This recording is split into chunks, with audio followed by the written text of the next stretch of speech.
ইডেনে কিন্তু বৃষ্টি সম্পূর্ণভাবে কিন্তু থেমে গেছে এবং ইডেন গার্ডেনে কিন্তু কেকেআর এবং আরসিবির যে সকল দর্শকরা বা ফ্যানরা তারা কিন্তু প্রবেশ করতে শুরু করে দিয়েছে। কিছুক্ষণের মধ্যেই কিন্তু উদ্বোধনী অনুষ্ঠান শুরু হবে এবং তারপর খেলা শুরু হবে।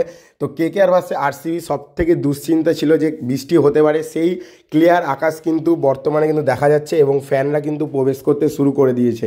উদ্বোধনী অনুষ্ঠানে কে কে থাকছে এবং কখন কি কিন্তু প্রোগ্রাম হবেন চলেন লিস্ট ধরে কিন্তু আপনাদেরকে বলে দিই। উদ্বোধনী অনুষ্ঠান কিন্তু 6:11 আমরা দেখতে পাবো শাহরুখ খানের একক সংলাপ দিয়ে শুরু হবে অষ্টাদশ মরশুম, এবং 6:13 যেখানে শ্রেয়া ঘোষালের শো কিন্তু শুরু হয়ে যাবে।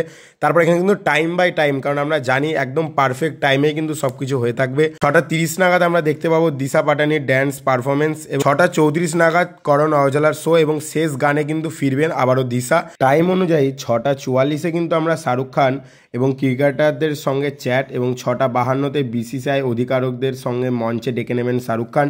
6:53 কিন্তু দুই দলেরই অধিনায়ক অর্থাৎ আজিঙ্কে রাহানে আজ্জু এবং রজত পাটিদার কিন্তু আসবেন সঙ্গে শাহরুখ, এবং 6:54 কিন্তু কেক কাটা, বেলুন ওড়ানো, ড্রোন শো, ফটোশট কিন্তু হবে। আপনারা জানেন এবছর বিশেষভাবে কিন্তু জানি আমরা প্রত্যেকটা ফ্যানকে কিন্তু একটা করে ব্যান্ড এবং কিন্তু চশমা দেওয়া হবে, যাতে ড্রোন শো, লাইট শো কিন্তু অসাধারণভাবে দেখতে পারে, এবং শেষে আতশবাজি প্রদর্শনীয়, আর তারপরে টস এবং ম্যাচ কিন্তু শুরু হয়ে যাবে।